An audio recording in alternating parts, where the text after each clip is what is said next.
행복한 가정은 모두 비슷한 이유로 행복하지만 불행한 가정은 불행한 이유가 각기 제각각이다. 이 러시아의 작가 톨스토이의 소설 안나 카레니나에 나오는 첫 문장입니다. 오늘 재구성할 판결도 이 문장처럼 겉보기에는 여느 가정처럼 행복하게만 보였던 중산층 가족에게 닥친 예상치 못했던 불행을 다루는데요. 이 사건은 경기도 과천에 있는 공원 쓰레기통에서 수거 작업을 하고 있던 환경미화원이 훼손된 시신을 발견한 지난 2000년 5월로 거슬러 올라갑니다. 신고를 받고 현장에 출동한 경찰은 시신의 지문을 감식했고요. 이 발견된 시신이 근처에 있는 아파트에 사는 60대 퇴역군인 남편과 그의 50대 아내라는 사실을 확인했습니다. 감식 결과 최소 2, 3일 전에 사망한 걸로 추정이 됐는데 부부의 가족에게서 접수된 실종 신고 기록은 없었죠. 경찰은 혹시라도 이 숨진 부부의 가족들까지 변을 당한 것은 아닌가 급히 확인에 들어갔는데요. 이 부부를 잔혹하게 살해하고 시신까지 훼손한 살인범의 정체는 과연 누구였을까요? 그리고 범인이 경찰에 털어놓은 범행의 이유 무엇이었을까요? 판결의 재구성에서 확인해 보시죠. 부부가 잔혹하게 살해당했습니다. 시신은 훼손된 상태였고요. 일단 다른 가족들의 안위가 걱정인데 사했습니까? 경찰 입장에서는 그 두 부부가 잔인하게 살해가 돼 있다고 하면은 경찰이 바로 걱정할 수 있는 거는 한 집에서 같이 살고 있는 아들이겠죠. 그러니까 집으로 경찰이 급히 찾아가서 배를 아무리 눌러도 소식이 없는 겁니다. 안에서 네. 인기척이 없는 거예요. 그래서 주변 사람들하고 뭐 해서도 안에 인기척을 못 느꼈어요. 할 수 없이 이제 아마 강제로 개방하고 이 문을 열고 들어가려고 한 것 같은데 그 강제 개방 작업을 하고 있는 사이에 문이 벌컥 열리는 겁니다. 네. 그리고 그 안에서 같이 살고 있던 아들이 둘 있는데요. 첫째 아들은 서울에 살고 있고 둘째 아들이 문을 열고 딱 나온 거예요. 그래서 왜 안에 있으면서 문도 안 열어줬냐 그랬더니 뭐 그거에 대해서 대답이 없고 제가 이 사건을 기억을 참 잘 알고 있는데요. 예. 현직에 있을 때 겪었던 거라요. 이 아들이 뭐라고 얘기하냐면 어머니 아버지 어디 가셨냐 했더니 지난 일요일 그 두 분이 함께 교회 간다고 나간 이후로는 전혀 소식이 없다. 그날이 3일째거든요. 이렇게 얘기를 해서 경찰이 이제 아연실색했던 그런 일이 있었습니다. 그럼 둘째 아들은 부모가 3일이나 연락이 없는데 실종 신고를 일단 안 했던 거예요? 그러니까 보통 이제 가정 내에서 벌어진 건데 부모는 살해가 돼갖고 바깥으로 유기됐는데 그 안에 누가 있었다고 하면 그건 좀 되게 이상한 부분인 거죠. 누가 봐도. 그래서 이제 경찰은 물어본 거죠. 왜 실종 신고를 안 했니? 그랬더니 혹시 형네 집에 갔을까 봐 지금 이제 바로 오늘쯤 하려고 했다라고 했는데 경찰이 보기에는 너무 이상하잖아요. 그래서 여러 질문을 했습니다. 네. 대신 이제 제가 예전에 말씀드렸지만은 진술에는 사실과 감정이 있습니다. 그러니까 이 상황에서 본인의 부모가 상당히 그 불행한 일을 당했을 때 나타나야 되는 사실과 감정에 분명히 그 패턴이 있는데 네. 지금 이 둘째 아들은 대단히 사실적인 단답형 대담을 했다는 거예요. 감정적이지 않았다. 그렇죠. 그 부분이 상당히 좀 의심스러운 부분이 있었던 거죠. 자, 부모가 살해당했을 때 뭐 충격적인 소식이죠. 뭐 그걸 접했을 때 행동이 뭐 이렇게 해야 된다라는 건 없지만 일단 당황하지 않고 차분했다는 것은 조금 의아하긴 하네요. 네, 경찰의 입장에서는요, 문을 열고 아들한테 어머니를 물어보고 아마 살해당한 사실을 이야기했을 때 아들의 표정을 살펴봤을 거예요. 그런데 지나치게 무덤덤하고 3일 동안 신고하지 않은 이유도 오락가락하고, 그 다음에 모든 면에서 부자연스럽고 어색하니까요. 일단은 그러면 이 부모님 관련돼서 조사를 좀 받자. 그래서 일단 경찰서로 데리고 갔고요. 그 사이에 압수수색 영장을 발부받아서 그 집을 압수수색을 합니다. 네. 그런데 이제 뭐 일반적으로 하도 이제 많이 알고 계시지만 전부 검은 천으로 이 장막을 만들어서 치고 난 다음에 어두워지지 못 들어오게요. 않습니까? 네. 그 상태에서 이제 그 특수 가변 광원이라는 게 있는데 이렇게 후라시 형태로 녹색으로 비추는 게 있어요. 그걸 비추다 보니까 약간의 녹색 반응이 난다는 거죠. 그 얘기는 바꿔서 얘기하면 혈흔 반응입니다. 아하. 그 경우에 이제 루미널 시약을 뿌려가지고 그걸 긁어서 채취를 한 거죠. 예. 그래서 국과수에 의뢰를 했더니 그 사망한 두 부부의 DNA인 것이 확인이 됐습니다. 자, 그렇다면 부부가 집에서 살해당했을 가능성이 높아진 거네요. 네, 경찰은 이제 둘째 아들을 상대로 추궁을 하는데 둘째 아들이 이른바 명문대학 재학생이었고 군대를 갔다가 이제 막 이제 제대를 하고 온 상황이었어요. 그래서 처음에는 한 2시간 반 정도는 밀어붙이기보다는 혹시 만약에 네가 할 수 있는 얘기가 있다면 해봐라 이렇게 자백을 유도해 보려고 했는데 말을 하지 않았습니다. 그런데 조금 전 김 의원님 말씀해 주신 것처럼 거실과 화장실 같은 데서 지금 혈흔 증거가 나왔잖아요. 부모님, 살해된 부모님의 혈흔 증거가 나오면서 그다음부터는 한 집요하게 이제 추궁을 했더니 계속 부인을 하던 둘째 아들이 조사한 지 3시간 만에 범행 일체를 자백했습니다. 둘째 아들이요? 네. 이 각자 다른 방에서 주무시고 계시던 어머니와 아버지를 따로따로 살해했고 화장실에서 시신을 훼손한 다음 유기했다라고 얘기했는데 경찰 앞에서 어쩔 수 없는 선택이었다고 말하면서 울먹였어요. 게다가 경찰의 추가 조사 과정에서 이 둘째 아들이 인근 슈퍼마켓에서 집안에 있는 혈흔을 지우기 위해서 세제를 구입한 사실까지 드러났고 또 혈흔이 묻은 옷이라든지 수건을 세탁해서 버린 사실까지 확인되면서 부부의 살해범 둘째 아들이라는 사실로 확인이 됐죠.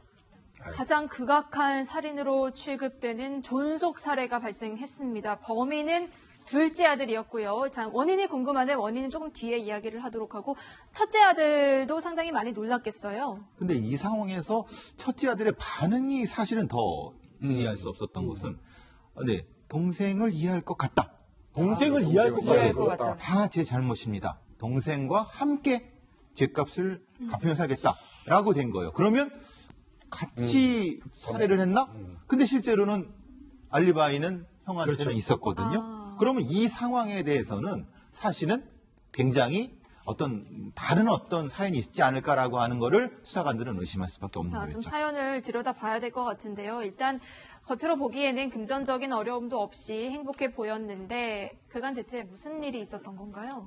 이 가정사를 보면은 아버지는 어려운 집안의 수재였어요. 그래서 서울대를 목표로 공부를 했는데 실패를 합니다. 그러니까 재수를 할 정도로 집안에 돈이 이제 없었기 때문에 돈을 벌면서 이제 고학해가면서 다시 공부를 해가지고는 이제 육군 장교가 됐어요. 네. 군 장교가 됐어요.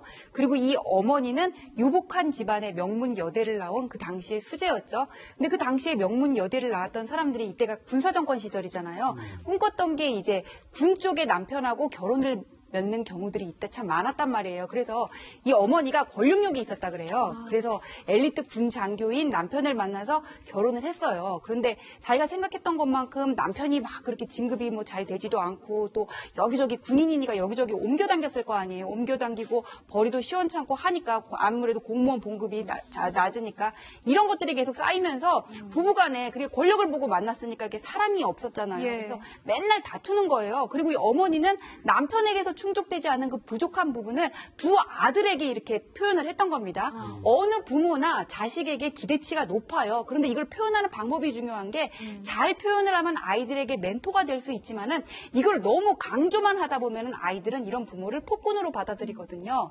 첫째 아들은 성격이 이렇게 좀 괄괄하고 강해서 막 이렇게 부모한테 반항도 하고 그랬던 것 같아요. 근데 둘째 아들은 여리고 소심해서 반항도 제대로 하지 못하고 그걸 다 혼자 사귀면서 이렇게 스트레스로 쌓아갔다고 합니다. 둘째 아들 같은 경우는 공부를 되게 잘했어요. 네. 그래서 늘 반에서 3등 안에 드는 수재였는데 엄마는 계속 그렇게 가지고는 서울대 못 간다. 오로지 서울대. 네, 너는 뭐 싹수가 노랗다라고 얘기를 하니까 폭언하고 무시하니까 둘째 아이가 점점 더 위축되고 했던 거죠. 큰형과 다르게. 아이들이 얼마나 불안하고 스트레스를 받았겠습니까? 뭐 첫째 아들은 불만을 계속 얘기하면서 또 출가까지 했으니까 그렇다 치고 공격이 이제 둘째 아들에게만 다 갔겠네요. 집중된 거죠. 네. 핵심적으로 약한 점을 공격합니다. 사실은 인간의 심리가 참 묘한데요.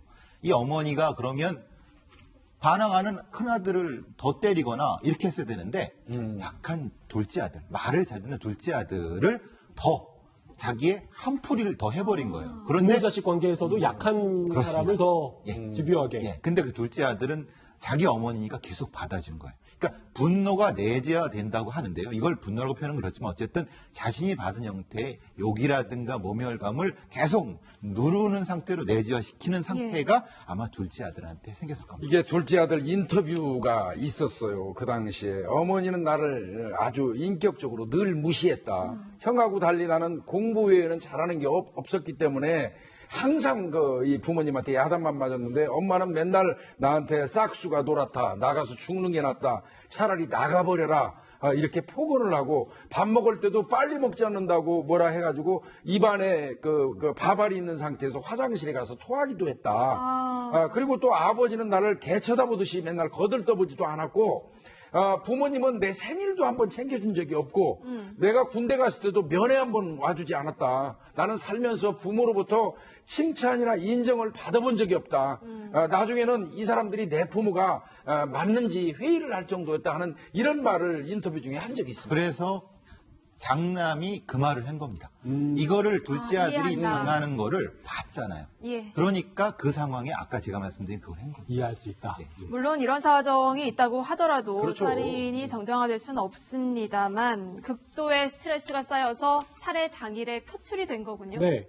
이 범행 전에 이 둘째 아들은 군에서 전역했다고 그랬잖아요. 그런데 전공을 바꾸려고 준비를 하던 중이었어요. 그런데 부모님은 왜 복학을 빨리 하지 않느냐라고 질책을 받았고요. 계속 이 스트레스가 쌓이다 보니까 범행한 열흘 전쯤에 이 둘째 아들이 엄마에게 그간의 감정을 쏟아냈습니다. 그동안 이제 뭐 서운했던 부분이라든지 자신이 차별받는다고 생각했던 부분을 쏟아놨는데 네. 오히려 어머니는 왜 옛날 얘기를 꺼내냐. 너 정신병원에 다녀와야 되겠다라고 얘기하면서 더 이상 둘째 아들의 반항을 억누를 수 없는 상태까지 갔던 거죠. 결국 가장 마지막으로 계기가 됐던 건 뭐냐면 부모님이 서울에 혼자 따로 살고 있는 형의 자취방이랑 세간을 마련해 주려고 자신 둘째 아들의 명의로 대출까지 받은 사실을 알고는 이제 부모에게 분노를 느낀 건데 아니 형은 부모님한테 맨날 반항하고 그랬는데도 나는 언제나 순종적이었는데 왜 형의 바램은 들어주고 나는 계속 억압하느냐 이런 상태가 됐던 거죠. 결국 집에 보관돼 있던 술을 마신 상태로서